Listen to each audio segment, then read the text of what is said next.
How's your father doing? You know, he's doing okay. He's 98 years old. He doesn't see very well, doesn't hear very well.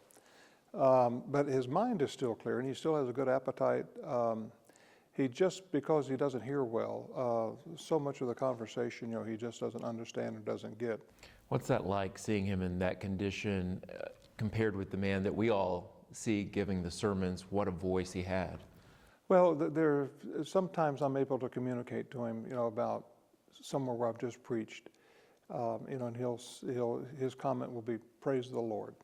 And so even where he's frail and he's elderly now, he's still with us. What is life like for Billy Graham at age 98? It's, you know, I think he's just happy to wake up in the morning.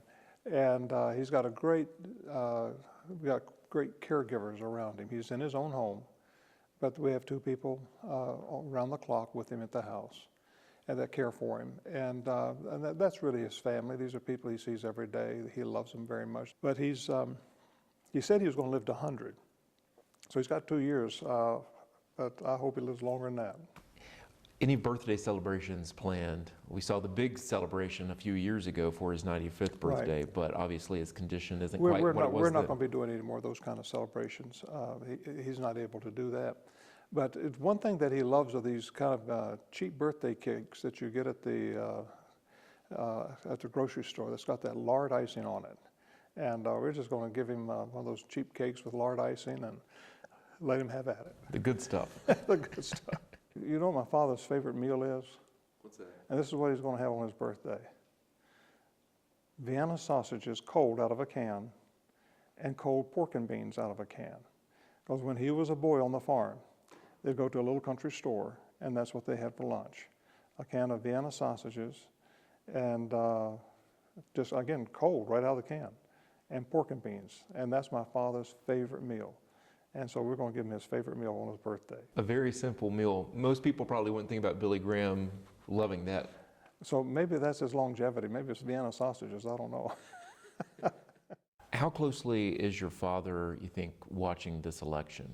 I don't think, because it's hard for him to see and hear, I don't think he knows who's running, of course. And I try to, you know, tell him, you know, that who's ahead or who's behind, and just give him a little kind of a broad view. So he has that, but and of course he knows both candidates.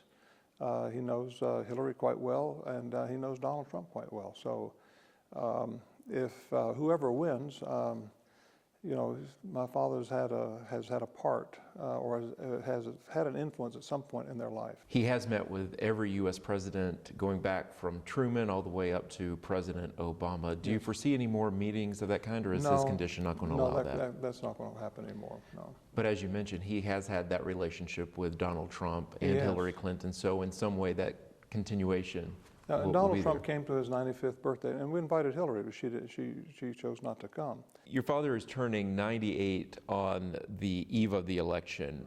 What do you think his message would be for the American people for the day after the election?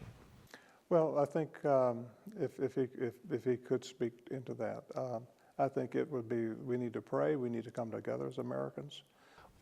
What sense did you get from the people that you met about this election? Because this one has been unlike any other. It has been more divisive, bitter than many that we've seen in recent memory. Well, I think first of all, no question, this is a very difficult part or period of time in American history.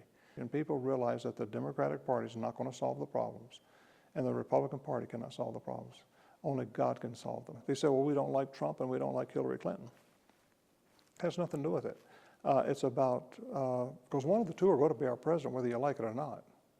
So you might as well go ahead and decide which of the two you think is going to best serve our nation and the church. So I encourage people to vote. But pray before you vote and ask God to give you wisdom as you cast that vote.